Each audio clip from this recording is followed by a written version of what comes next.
नमस्कार साथियों, कैसे हो आप सब। वामिका अकादमी 12 में आपका हार्दिक स्वागत है, अभिनंदन है। दोस्तों, हमने पिछली कक्षा में बात की थी सेट के विषय में। हमने सेट का संपूर्ण सिलेबस का विश्लेषण किया था। क्या क्या परिवर्तन हुआ या क्या क्या परिवर्तन देखने को मिला, इसकी भी हमने विस्तृत चर्चा की थी।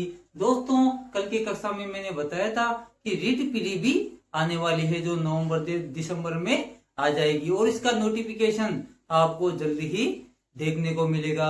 दोस्तों, रीट पीढ़ी के विषय में मैं आज चर्चा करने वाला हूं। क्या क्या आपके पाठ्यक्रम रहेगा, कितने क्वेश्चन आते हैं, कितने अंकों का होता है, कितना समय लगता है। दोस्तों, जिन साथियों ने अभी बीएसटीसी की है या बीएड कर चुके हैं, जिन साथियों की रीट पात्रता क्लियर नहीं हो रही, आज मैं उसका संपूर्ण विश्लेषण आपको बताने वाला हूं कि लेवल 1 और लेवल 2 में क्या क्या आने वाले हैं। जिन छात्रों ने बीएसटीसी की है वो लेवल 1 के लिए पात्र है। लेवल 1 अर्थात 1 से 5 कक्षा के लिए, और लेवल 2 अर्थात जो बीएड वाले जो साथी है वो लेवल 2 में अप्लाई कर सकते हैं। कक्षा 8 तक वो पढ़ा सकते हैं। पहले हम बीएसटीसी वालों के विषय में चर्चा करते हैं, लेवल 1 के विषय में। साथियों, जो साथी अभी बीएड या बीएसटीसी कर चुके हैं उनके सामने एक चुनौती है। सर, किस तरह के क्वेश्चन आते हैं, हमें क्या क्या पढ़ना चाहिए, किस तरीके से हमें पढ़ना चाहिए। तो साथियों, मैं एक बात आपको बता दूं कि जो भी आप पढ़ो, अच्छा ऑथेंटिक पढ़ो और समय का विशेष आप ध्यान रखो। अपना समय सारणी बनाओ, हमें किस टाइम क्या क्या पढ़ना है और कब पढ़ना है, कहां से पढ़ना है, इन सब बातों का हमें विशेष ध्यान रखना होता है। साथियों, जो नए साथी है जिनकी अभी तैयारी शुरू हुई है, उनसे मैं एक बात कहना चाहता हूं कि एक वैकेंसी को आप टारगेट रखें। ऐसा नहीं है कि थोड़ी बहुत तैयारी कर ली कि ठीक है हो जाएगा, नेक्स्ट वैकेंसी की हम तैयारी करेंगे। नहीं साथियों, एक वैकेंसी को चुने, एक ही समय को आप चुने। जैसे अभी रीट मेंस आने वाली है नए साल में, तो ये दिमाग में ये धारणा बना ले कि हमें इसी वैकेंसी में सेलेक्ट होना है, आगे बढ़ जाना ही नहीं है। दोस्तों, अगली वैकेंसी की सोचना ही नहीं है। यदि आप ये धारणा बना लोगे कि मुझे तो इसी वैकेंसी में सिलेक्शन लेना है, तो आप निश्चित रूप से उस वैकेंसी में सिलेक्शन ले सकते हो साथियों। नहीं तो समय निकलता जाएगा, आगे आपकी एज बढ़ती जाएगी, परिस्थितियां बदलती रहती है। दोस्तों, आगे आपकी परिस्थितियां पता नहीं कैसी होगी, आप तैयारी कर पाओगे या नहीं, एज बढ़ती जाएगी, कहां तक पढ़ोगे साथियों।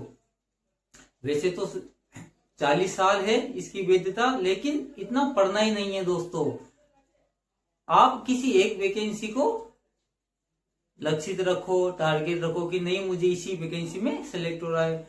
होता क्या है दोस्तों, कुछ छात्र होते हैं, कुछ साथी होते हैं तो थोड़ी सी तैयारी कर लेते हैं या थोड़ी बहुत तैयारी कर लेते हैं, 100% तैयारी नहीं कर पाते। परिस्थितियां कैसी भी हो सकती है, तो उन साथियों का लंबा टाइम खिंचता रहता है। 2 साल निकल गए, 5 साल निकल गए, 7 साल निकल गए, कहां तक पढ़ोगे साथियों। जिंदगी जो है जीने के लिए होती है, ना कि पढ़ने के लिए।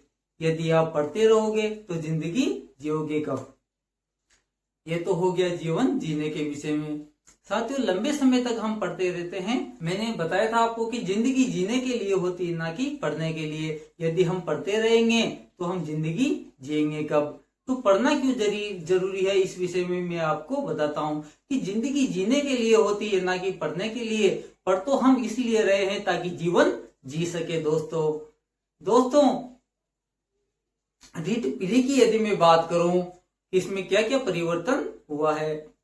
दोस्तों, सीटेट में मैंने कल बात की थी आपको कि 150 से 120 क्वेश्चन हुए थे, उसमें 40% अनिवार्य की थी और नेगेटिव मार्किंग में उसमें आ गए थे। ये 3 परिवर्तन हुए थे साथियों। रीट यदि मैं प्री की बात करूं तो रीट प्री में 150 क्वेश्चन आने हैं। एक क्वेश्चन 1 मार्क्स का होगा, अर्थात 150 क्वेश्चन और 150 मार्क्स के ही होने हैं। 2 घंटे और 30 मिनट का इसमें समय है, अर्थात एक क्वेश्चन 1 मिनट का आपको मिलेगा। दोस्तों, 150 क्वेश्चन 150 मार्क्स के होने हैं। दोस्तों, इसमें नेगेटिव मार्किंग नहीं है, अर्थात कहने का तात्पर्य यह है कि आपको 150 ही क्वेश्चन करने हैं। कोई समस्या नहीं है, ना कोई चिंता का विषय है।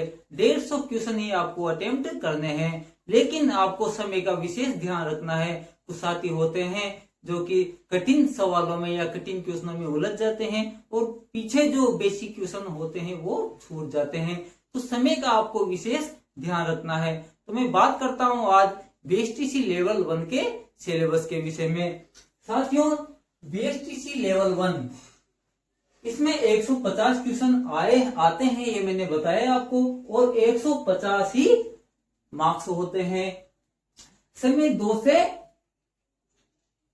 2.5 घंटे आपको मिलते हैं और इसमें 60% बनाना अनिवार्य है। ध्यान रखना दोस्तों, जो नेगेटिव वाले जो एग्जाम होते थे, जैसे पात्रता की मैंने कल बात की थी सेट के विषय में, तो सेट में क्या था, नेगेटिव मार्किंग थी, लेकिन पात्रता कितने में पास हो रही थी, 40% में। लेकिन यहाँ पर नेगेटिव मार्किंग नहीं है, इसलिए पास कितने में होने हैं, 60% आपको मार्क्स लाने ही पड़ेंगे। साथियों, इसमें 60% लाना अनिवार्य है, क्वेश्चन पूरे करने हैं, नेगेटिव मार्किंग है नहीं तो चिंता का कोई विषय नहीं है। यदि मैं बात करूं बाल विकास और शिक्षा शास्त्र अर्थात हमारे साइकोलॉजी, जो साथी बीएसटीसी में कला वर्ग से हैं, जैसे हिंदी संस्कृत से हैं, या जो साथी जो गणित या साइंस से है, उनके लिए बाल विकास और शिक्षा शास्त्र दोनों साथियों के लिए ये आने वाला है। बाल विकास और शिक्षा शास्त्र अर्थात साइकोलॉजी में आपको 30 क्वेश्चन देखने को मिलेंगे। यदि मैं बात करूं भाषा फर्स्ट, जो आपने फॉर्म भरते समय भाषा फर्स्ट भरा है, वही उसी पेपर में आपको भाषा फर्स्ट करना है। जैसे आपने फॉर्म भरते समय भाषा फर्स्ट में हिंदी को चुना है, तो आपको वहां पर भी भाषा फर्स्ट में हिंदी के क्वेश्चन ही करने हैं। ओएमआर शीट और क्वेश्चन पेपर में भाग फर्स्ट और भाग सेकंड इस तरह से आएंगे। भाग फर्स्ट में तो आपको साइकोलॉजी देखने को मिलेगी, उसके बाद भाग द्वितीय में फर्स्ट भाषा आएगी।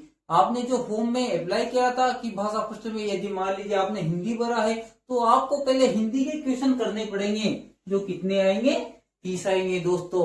उसके बाद जो तीसरा भाग आता है, तीसरे भाग में आपको भाषा द्वितीय के क्वेश्चन दिखाई देंगे। भाषा द्वितीय में आपने क्या भरा था, मान लीजिए आपने संस्कृत भरा, तो उस ओएमआर शीट में भाषा द्वितीय में आपको संस्कृत के ही क्वेश्चन करने पड़ेंगे।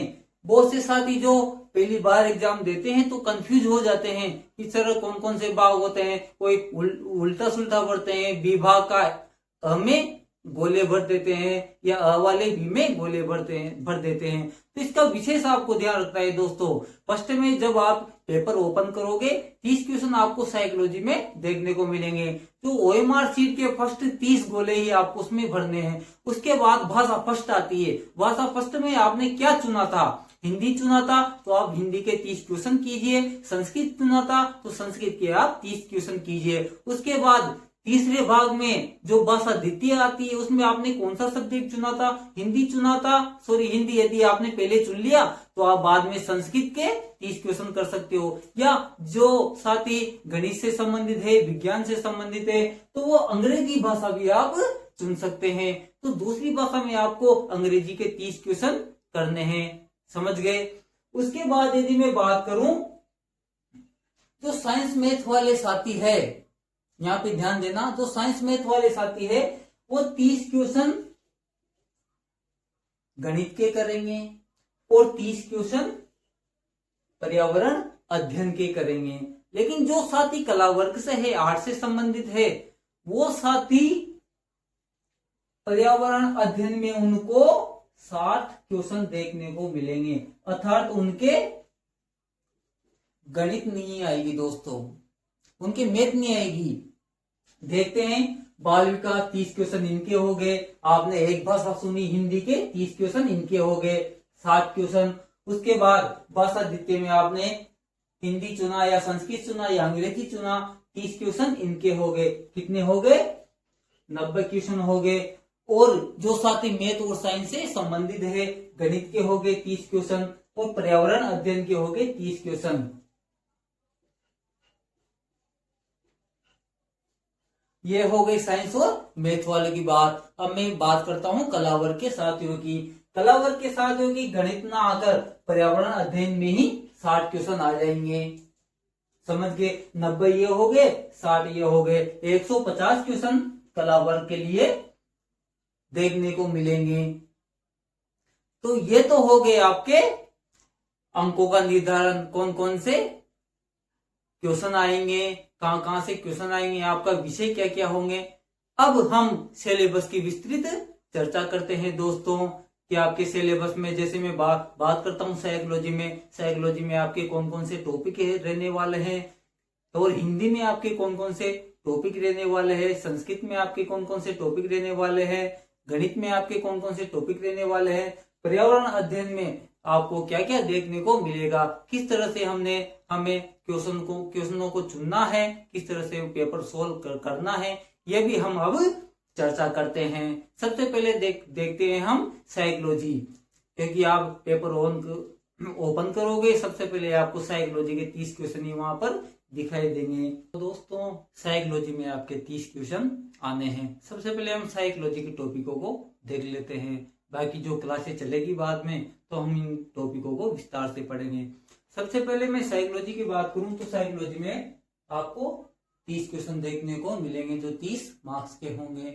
दोस्तों साइकोलॉजी इस सब्जेक्ट को जब हम पढ़ते हैं तो साइकोलॉजी को पढ़ने के लिए रटने पर जोर बिल्कुल नहीं देना है, इसको समझना है। साइकोलॉजी को आप तभी याद कर पाओगे जब आप इसको अच्छे से समझ पाओगे, इसको समझना ही है दोस्तों। यदि साइकोलॉजी आपने समझ ली तो इसमें रटने की कोई गुंजाइश ही नहीं है।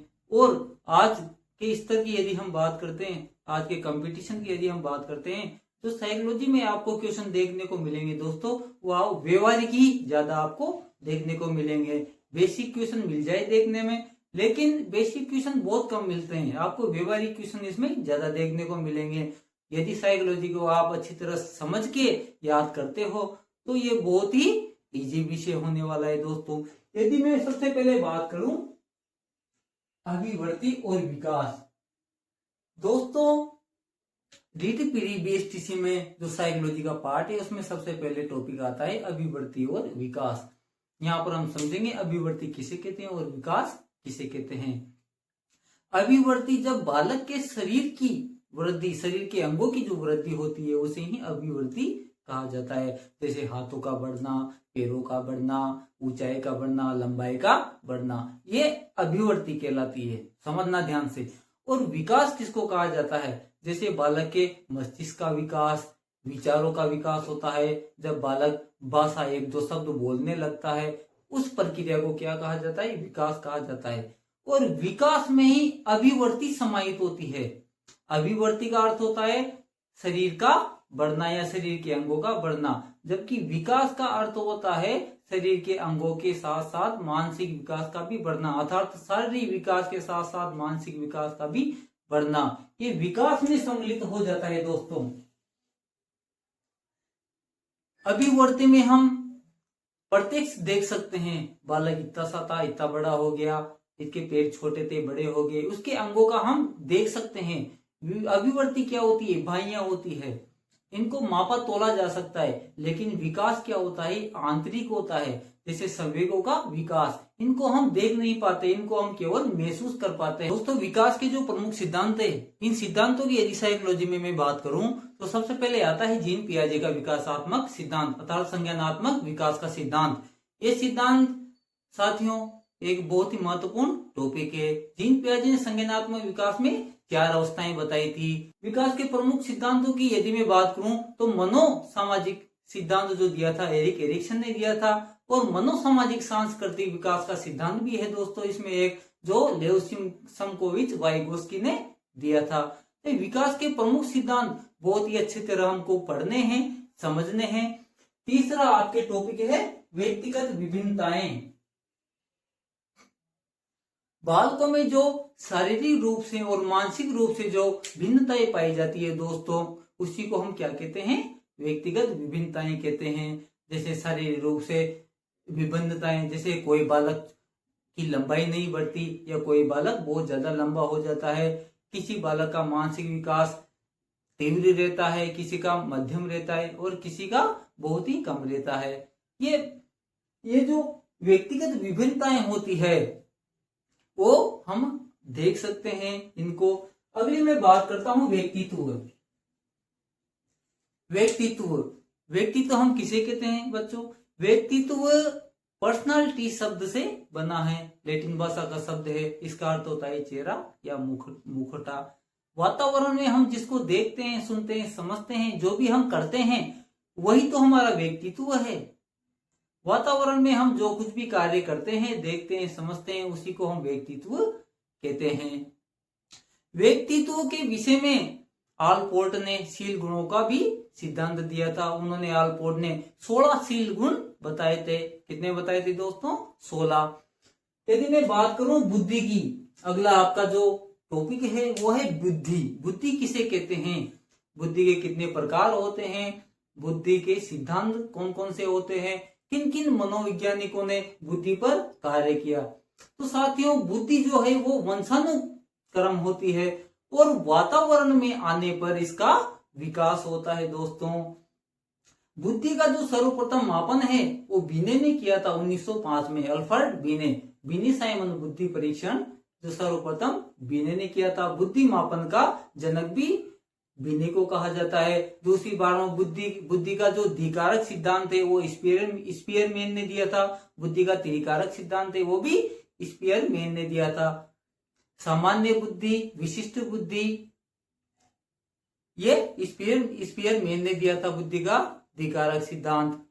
अगली बुद्धि का त्रितंत्र सिद्धांत आता है। बुद्धि का क सिद्धांत आता है, हेब ने दिया था। उसके बाद बुद्धि का जो गिलफोर्ड ने एक सिद्धांत दिया था, त्रिआयामी सिद्धांत। बालू का सिद्धांत दिया था थॉर्नडाइक ने। तो ये बुद्धि के सिद्धांत भी बहुत ही महत्वपूर्ण है दोस्तों। अगली मैं बात करूं सामान्य बालक और विशिष्ट बालक। सामान्य बालक और विशिष्ट बालक हम किनको कहते हैं? सामान्य बालक की मैं सबसे पहले चर्चा कर लेता हूं। सामान्य बालक जिनका IQ 90 से 190 से कितना रहता है? 110 रहता है, वो सामान्य बालक कहलाते हैं। अर्थात बुद्धि की यदि मैं बात करूं तो बुद्धि में जड़, मूढ़, मूर्ख, मंद, पिछड़ी, सामान्य, प्रखर, अति प्रखर, टर्मन ने बुद्धि में इतने सारे प्रकारों को बताया है कि जड़ बुद्धि वाला जो बालक होता है उसकी IQ कितनी होती है? 0 से 25 होती है। मूर्ख की 25 से 50 होती है। जड़, मूढ़, मूर्ख, मंद की 50 से 70 होती है। पिछड़ी की 70 से 90 होती है। सामान्य की 90 से 110 IQ होती है और प्रखर की 110 से 140 होती है। जिसमें कौन आ जाते हैं? सर्जनात्मक बालक आ जाते हैं। और जो प्रतिभाशाली बालक होते हैं उनकी IQ कितनी होती है दोस्तों? 140 के ऊपर होती है या 140 से ऊपर होती है। ये बुद्धि की हमने बात की। सामान्य और विशिष्ट पिछड़े बालक, जो सृजनात्मक बालक होते हैं, प्रतिभाशाली बालक होते हैं, अपवंचित बालक होते हैं, पिछड़े बालक होते हैं, विकलांग बालक होते हैं, अर्थात सामान्य बालकों से ऊंचे या निम्नतर स्तर के जो भी बालक देखने को मिलते हैं उनको हम विशिष्ट बालक कहते हैं। दोस्तों सृजनात्मक बालक और प्रतिभाशाली बालक ये महत्वपूर्ण टॉपिक है। सृजनात्मक बालक जो नवीन खोज करते हैं, नवीन उत्पाद का निर्माण करते हैं। सृजनात्मक बालकों में मौलिकता, धारा प्रवाहिकता, लचीलापन भी इनमें पाया जाता है। वो हम विस्तार से पढ़ेंगे। एक कि सृजनशील बालक चाहे तो प्रतिभाशाली बालक बन सकता है, लेकिन प्रतिभाशाली बालक चाहे तो भी सृजनशील बालक नहीं बन सकता। दोस्तों ये सामान्य और विशिष्ट बालकों के विषय में मैंने बता दिया। आगे हम बात करते हैं अधिगम। दोस्तों जो हम सीखते हैं, चाहे हम पुस्तकों से सीखें या विद्यालय में सीखें या हम समाज से सीखें, बाहर हम खेलकूद से सीखें, जो हम सीखते हैं उसे ही अधिगम कहा जाता है। दोस्तों अधिगम के प्रकार भी इसमें दिए गए हैं कि अधिगम सकारात्मक भी होता है, नकारात्मक भी होता है और शून्य भी होता है। ये हम इसके स्थानांतरण की बात कर रहे हैं। सकारात्मक कैसे होता है? अर्थात पूर्व में सीखे गए ज्ञान का प्रयोग यदि हम नवीन सीखे गए ज्ञान में करते हैं तो उसे धनात्मक अधिगम कहा जाता है। जैसे मैं बात करता हूँ, साइकिल चलाने के बाद यदि हम मोटरसाइकिल सीखते हैं, मोटरसाइकिल चलाते हैं, तो इसे धनात्मक अधिगम कहा जाता है दोस्तों। ऋणात्मक अधिगम किसे कहते हैं? यदि हम दाएं हाथ से लिखते हैं और ये हमसे कह दिया जाए कि आप बाएं हाथ से लिखो, तो दाएं हाथ से हमने जो सीखा था, पूर्व में ज्ञान जो हमने सीखा था, वो अभी वर्तमान की परिस्थितियों में लागू नहीं हो रहा दोस्तों, उसका विपरीत हो रहा है। तो ये ऋणात्मक अधिगम कहा जाता है। और शून्य अधिगम किसे कहते हैं? पूर्व में सीखे गए ज्ञान का प्रयोग यदि नवीन परिस्थिति में सीखे गए ज्ञान में यदि ना तो ऋणात्मक है, अर्थात ना तो नुकसान कर रहा है और ना ही फायदा, तो इसे शून्य का अधिगम स्थानांतरण कहते हैं। जैसे रहीमदास जी के दोहे हम याद करते हैं, उसके बाद कबीरदास जी के दोहे भी याद कर लेते हैं। जैसे कोई क्रिकेटर है, उसको अच्छा बैटिंग करना आता है, तो उसने बॉलिंग करना भी, गेंदबाजी भी सीख लिया, तो ये शून्य का स्थानांतरण कहलाता है।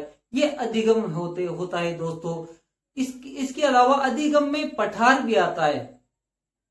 पठार व्यक्तिगत भी हो सकता है, अर्थात वंशानुक्रम हो सकता है, वातावरण भी हो सकता है।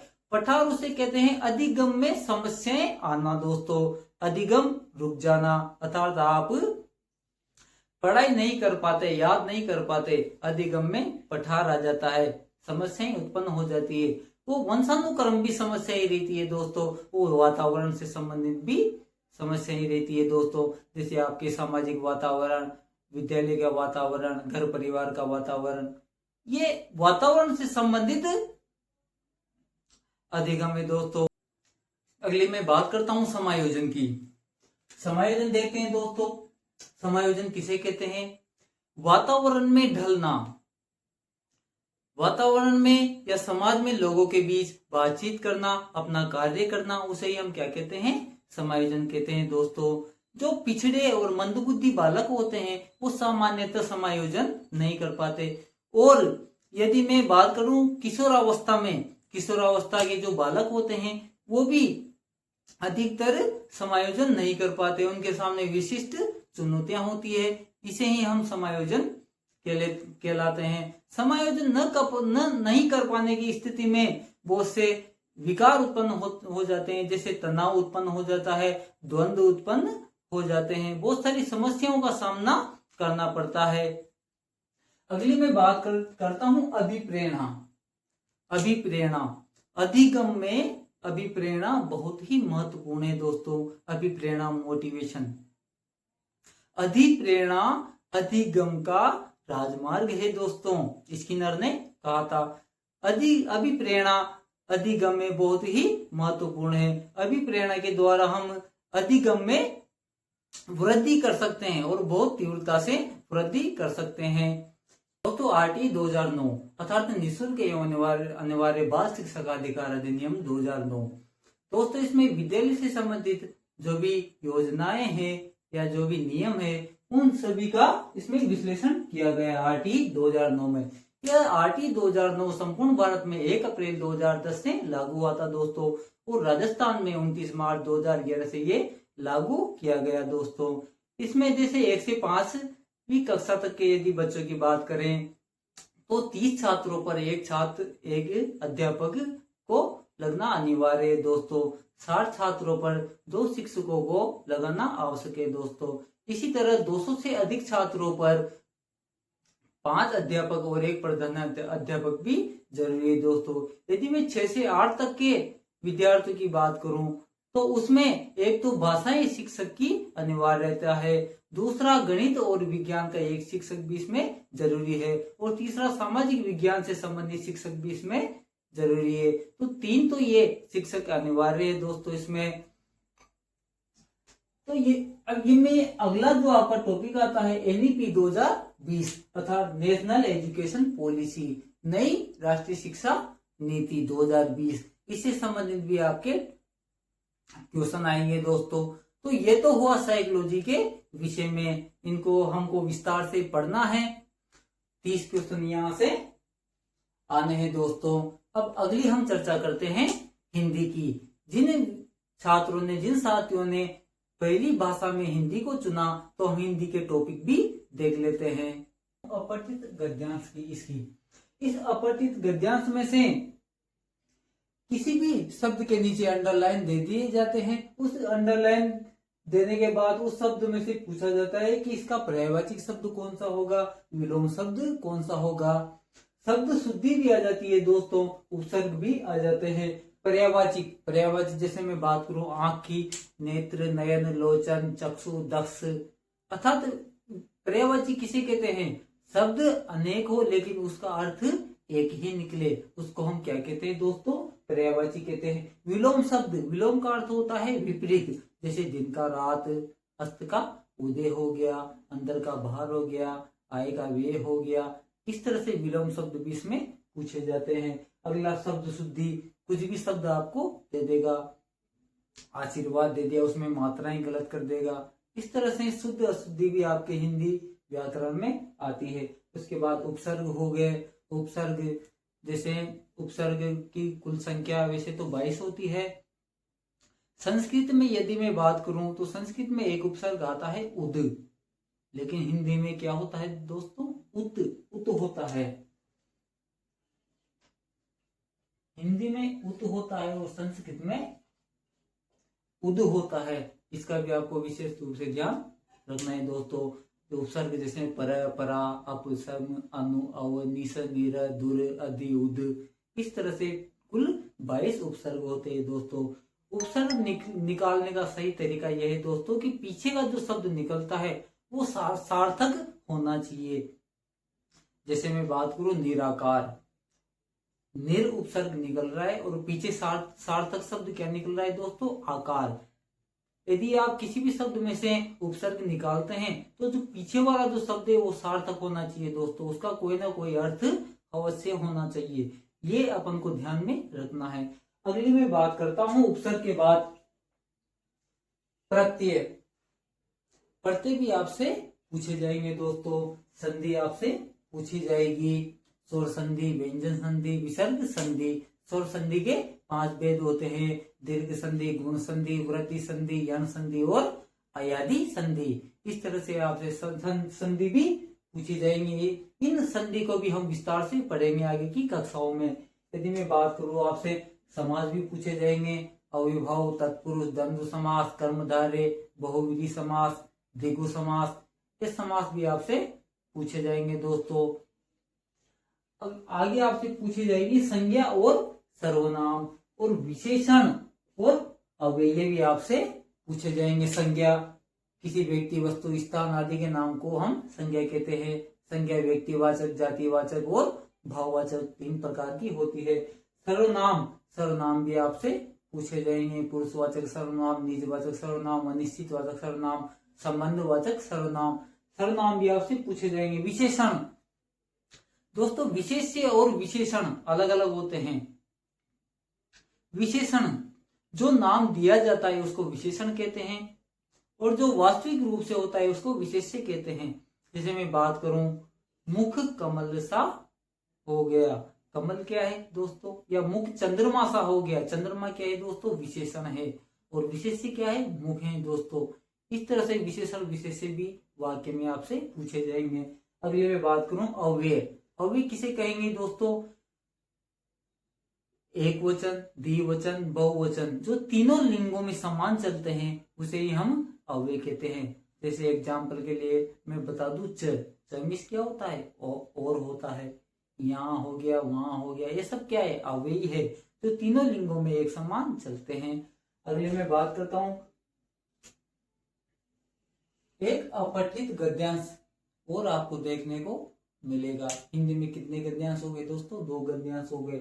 अपठित गद्यांश में से आपको शब्दों का अर्थ पूछेगा। इनके अलावा उसमें से आपको वचन भी पूछेगा, एक वचन, द्विवचन, बहुवचन। किस शब्द में एक वचन है, कौन सा वाक्य द्विवचन वाला है, कौन सा बहुवचन वाला है। अगला आपसे पूछेगा काल। अगला आपसे पूछेगा लिंग ज्ञात करना या लिंगों में परिवर्तित करना।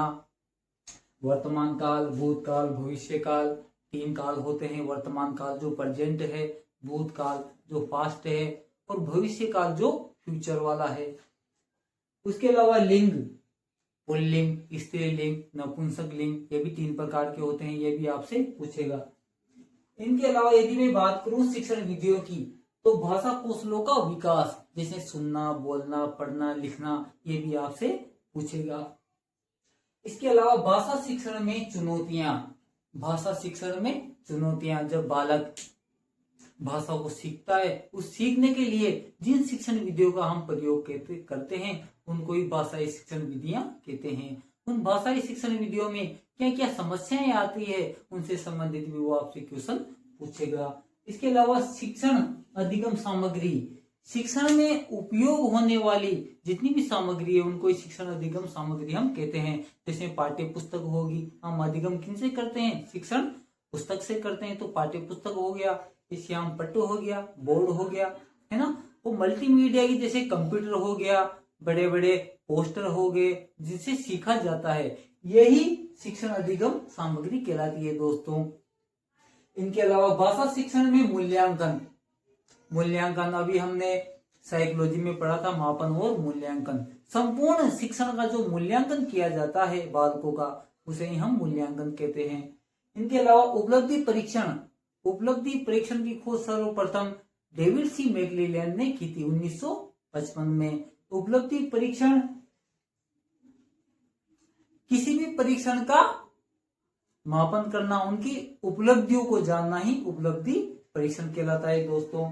सतत एवं समग्र मूल्यांकन, संपूर्ण मूल्यांकन करना बालक का, यह भी आपको पढ़ना है। इसके अलावा राजस्थानी भाषा और बोलियों का सामान्य परिचय, राजस्थानी भाषा और जो हमारे राजस्थान में बोलियां है, जैसे हाड़ौती, ढूंढानी, शेखावाटी, ब्रज भाषा, मेवाड़ी, मारवाड़ी, बांगड़ी बोली, इस तरह से भाषाओं में से भी क्वेश्चन आपको देखने को मिलेंगे। यह हो गया हिंदी के विषय में जितने भी टॉपिक है हमारे, वो बता चुका हूं मैं।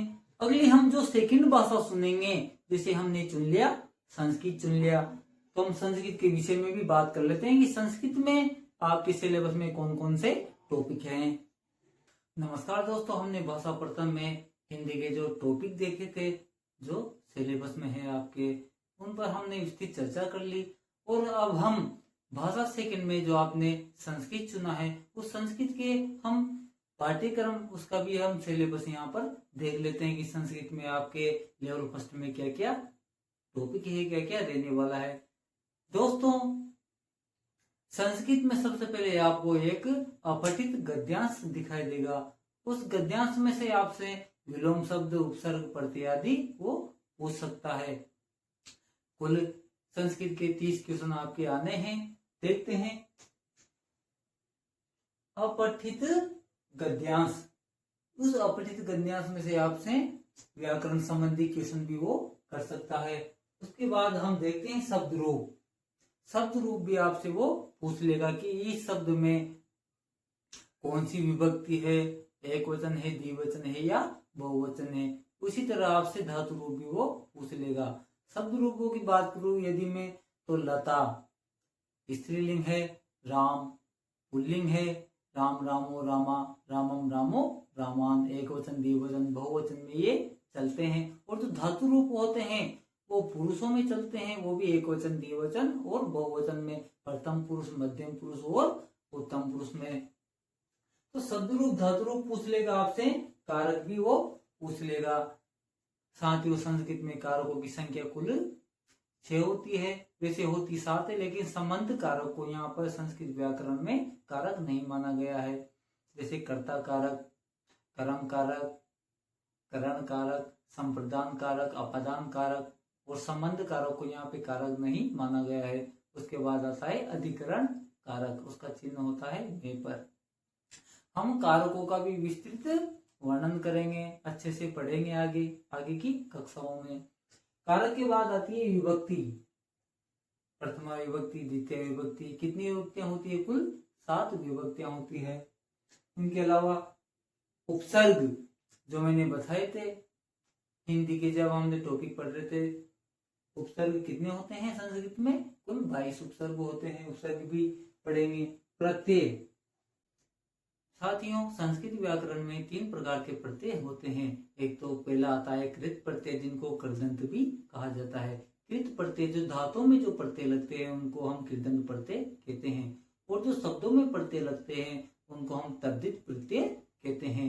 और स्त्री प्रत्यय जो तीसरा प्रत्यय आता है, जो पुरुषवाचक जो नाम होते हैं, पुल्लिंग वाले जो नाम होते हैं, उनको स्त्रीलिंग बनाने के लिए हम स्त्री प्रत्यय का प्रयोग करते हैं। तो ये हमारे प्रत्यय हो गए। उसके बाद संधि। संस्कृत में भी अच संधि, हल संधि और विसर्ग संधि होती है। अच संधि जिनको हम स्वर संधि भी कहते हैं, उसके अलावा हल संधि जिनको हम व्यंजन संधि भी कहते हैं, और तीसरी हमारी आती है विसर्ग संधि। अच संधि भी 5 प्रकार की होती है, जैसे दीर्घ, गुण, वृद्धि, यण और अयादि। 5 प्रकार की अच संधि होती है। और हल संधि की यदि हम बात करें तो अच हल संधि में आता है प्रथम संधि सचुत्व, दूसरी इष्टुत्व, तीसरी जसत्व, अनुनासिक संधि, अनुस्वार संधि। इस तरह व्यंजन संधि के भी भाग होते हैं।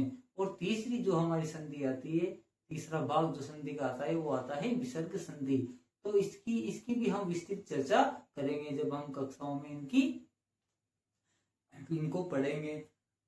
संधि के बाद आता है समास। समास मैंने बताया था वही अविभव समास, तत्पुरुष समास, द्वंद्व समास, द्विगु समास, कर्मधारय समास और बहुविधि समास। समास भी ये 5 प्रकार के होते हैं। उसके बाद सर्वनाम, विशेषण, विशेष्य आपसे पूछ लेगा, विलोम शब्द आपसे पूछ लेगा, एक कोई वाक्य दे देगा जिसमें से आपको से कर्ता पूछ लेगा, इसमें क्रिया कौन सी है, क्रिया वाला शब्द पूछ लेगा, किसी पद का चयन करना हो, पद का चयन भी आपसे पूछ लेगा। उसके बाद वचन पूछ लेगा, इस शब्द में कौन सा वचन है, कारक पूछ लेगा, लिंग पूछ लेगा, इस शब्द में पुल्लिंग है, स्त्रीलिंग है या नपुंसकलिंग है, ये शब्द कौन सा है, अब वे भी आपसे पूछ लेगा दोस्तों। इनके अलावा सिलेबस में आपके क्या क्या है, दूसरा अपठित पद्यांश। पद्यांश भी आपके आएगा, वो भी आपको देखने में मिलेगा। उस पद्यांश में से कैसे भी श्लोक उठा के आपको दे देगा। उस श्लोक में से आपसे पूछ लेगा कि इसमें से कौन सा छंद है या इस श्लोक में कौन सा अलंकार है, ये भी आपसे पूछ लेगा। उसमें से आपसे संधि पूछ लेगा, समास पूछ लेगा, कारक प्रत्यय पूछ लेगा, छंद और अलंकार, छंद और अलंकार आपसे पूछ लेगा, लकार पूछ लेगा, विशेषण विशेष्य पूछ लेगा, विलोम शब्द पूछ लेगा, क्रियापद भी आपसे पूछ लेगा, लिंग अव्यय भी पूछ लेगा। इनके अलावा आपकी जो संस्कृत व्याकरण में है दोस्तों, पहला है संख्या ज्ञानम, संख्याओं का ज्ञान करना। जैसे एकम, द्वि के भी रूप चलते हैं, दो, दे, दे। उसके बाद त्रिणी, त्रय, तिस्र, त्रिणी। त्रय बनता है पुल्लिंग में, तिस्र बनता है स्त्रीलिंग में, वो त्रिणी जो बनता है वो नपुंसक लिंग में। इस तरह से आपसे संख्या ज्ञान भी वो पूछ लेगा। उसके बाद आता है महेश्वर सूत्र। संस्कृत व्याकरण में कुल 14 महेश्वर सूत्र दिए गए हैं। नृत्यवसानो ननाक डका नौ पंच वारम, नृत्यवसाने नटराजो ननाक डका नौ पंच वारम। 9 और 5, जब भगवान शिव ने नृत्य किया, नृत्य करते समय जब उन्होंने डमरू बजाया, तब 9 और 5 कुल 14 महेश्वर सूत्रों का निर्माण हुआ था दोस्तों। संस्कृत व्याकरण में कुल कितने महेश्वर सूत्र होते हैं, 14 महेश्वर सूत्र होते हैं। 4 जो महेश्वर सूत्र होते हैं वो स्वरों से संबंधित होते हैं, बाकी जो 10 महेश्वर सूत्र होते हैं वो व्यंजनों से संबंधित होते हैं। इन महेश्वर सूत्रों की हम विस्तृत चर्चा करेंगे दोस्तों आगे की क्लास में। उनके बाद आपसे स्वर और व्यंजन पूछ लेगा कि स्वर कौन कौन से हैं, व्यंजन कौन कौन से हैं, स्वरों के कितने भेद हैं, ऋस्व स्वर कौन सा होता है, दीर्घ स्वर कौन कौन से हैं, प्लुत स्वर कौन कौन से हैं। उसी प्रकार व्यंजन से संबंधित भी आपसे क्वेश्चन देखने को मिल जाएंगे दोस्तों कि स्पर्श व्यंजन किसे कहते हैं, उष्म व्यंजन किसे कहते हैं, अंतस्थ व्यंजन कौन कौन से होते हैं, संयुक्त व्यंजन कौन कौन से होते हैं। इस तरह से आपसे क्वेश्चन इसमें पूछ सकता है दोस्तों। इनके अलावा बात करते हैं उच्चारण स्थानों की। क वर्ण का उच्चारण स्थान कौन सा है दोस्तों, ख वर्ण का उच्चारण स्थान कौन सा है, ट वर्ग का उच्चारण वर्ण का उच्चारण स्थान कौन सा है, ओ वर्ण का उच्चारण, ओ स्वर का उच्चारण स्थान कौन सा है, इसलिए ये आपसे उच्चारण स्थान भी वो पूछ लेगा। आगे हम बात करते हैं समय ज्ञानम। समय ज्ञान भी आपके इसमें टॉपिक है दोस्तों। उसके अलावा आता है वाच्य परिवर्तन। वाच्य परिवर्तन आपको आना चाहिए दोस्तों। जैसे कर्तृवाच्य आता है, कर्मवाच्य आता है और भाववाच्य आता है दोस्तों। कर्तृवाच्य से हम भाववाच्य वाक्य बनाते हैं दोस्तों। ये भी आपके क्वेश्चन इसमें देखने को मिलेगा। उसके बाद संस्कृत अनुवाद, कोई भी हिंदी वाक्य का आपको संस्कृत अनुवाद करने को वो कहेगा। जैसे कोई प्रसिद्ध आपको सूक्ति दे देगा, इसका आप संस्कृत में अनुवाद कीजिए, ये भी आपसे करवाएगा। इनके अलावा सूक्ति है, आपको एक सूक्ति देगा जिसमें से वो पूछ लेगा कि इसमें ये सूक्ति कहाँ से दी गई है। जैसे नीति शतक है विश्व प्रसिद्ध, नीति शतक की ज्यादातर सूक्तियां आपको रिट में देखने को मिलेगी दोस्तों। लकार परिवर्तन, संस्कृत व्याकरण में वैसे तो 10 लकार होते हैं, लेकिन हम प्रसिद्ध 5 ही लकार इसमें पढ़ते हैं जो ज्यादा काम में आते हैं। लट लकार, जिसको वर्तमान काल भी कहा जाता है। लोट लकार, जो आज्ञार्थक के लिए प्रयोग में लिया जाता है, जैसे तुम जाओ, तुम खाओ, तुम पियो। उसके बाद आता है लिट लकार, जो भविष्य काल को दर्शाता है। उसके बाद आता है लंग लकार, जो भूतकाल के लिए प्रयोग होता है। उसके बाद आता है विधिलिंग लकार, जो चाहिए अथवा योग्यता के अर्थ में प्रयोग में लिया जाता है। जैसे तुमको वहां जाना चाहिए, हमको खाना खाना चाहिए। तो संस्कृत व्याकरण में 5 लकार हम पढ़। तो दोस्तों संस्कृत का जो रीड पीढ़ी का जो सिलेबस है उसकी हमने विस्तृत चर्चा यहाँ पर की है। इनके अलावा जो शिक्षण विधियां हैं, उन संस्कृत शिक्षण विधियों को आपको ध्यान में रखना है। वो मैं हमारे जो टेलीग्राम चैनल है वामिका अकेडमी 12 में, उनमें मैं सेंड कर दूंगा आपको, वहां पे पीडीएफ के रूप में मिल जाएगी दोस्तों। तो इनके अलावा जो साइंस और मैथ वाले जो साथी है उनके लिए 30 क्वेश्चन जो गणित के आने और 30 क्वेश्चन पर्यावरण अध्ययन के आएंगे। और जो कला वर्ग से संबंधित जो साथी है उनको 60 क्वेश्चन पर्यावरण अध्ययन देखने को मिलेंगे, पर्यावरण अध्ययन के।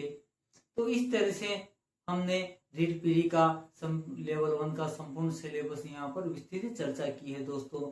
यदि ये क्लास आपको पसंद आई हो तो लाइक करें, सब्सक्राइब करें। आगे की कक्षा में हम आपको बताएंगे कि रीड पीढ़ी में लेवल 2 के लिए कौन कौन से टॉपिक रहने वाले हैं, क्या क्या आएगा, कितने कितने क्वेश्चन आएंगे। धन्यवाद साथियों।